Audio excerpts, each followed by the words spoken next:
আসসালামু আলাইকুম আরহামতুল্লাহি ওয়া বারাকাতুহু। আমি ইসরাফিল আহমদ মুন্না, আপনাদের সকলের বিনোদন বন্ধু এবং সেই সঙ্গে ক্ষুদ্র একজন কৃষক, ক্ষুদ্র একজন উদ্যোক্তা।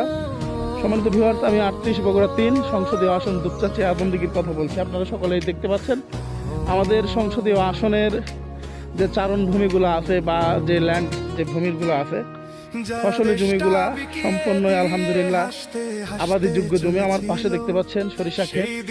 তো এবং এছাড়াও এই দুই উপজেলাতে কলকারখানা থেকে শুরু করে সর্বদিক থেকে আর্থিক দিক থেকে আলহামদুলিল্লাহ মোটামুটি সমৃদ্ধশালী। এলাকার বেশ কিছু জনবহুল পয়েন্ট আছে, রাস্তাঘাট, যেইগুলা সংশোধন অবশ্যই প্রয়োজন।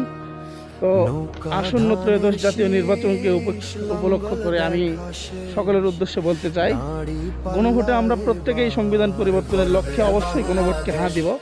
সেই সঙ্গে আপনি আপনার পছন্দের মার্কা বেছে নেওয়ার ক্ষেত্রে অবশ্যই যে ব্যক্তিকে ভোট দিতে যাচ্ছেন এই ব্যক্তি সম্পর্কে যাচাই বাছাই করে আপনি আপনার মূল্যবান ভোটটা দিবেন।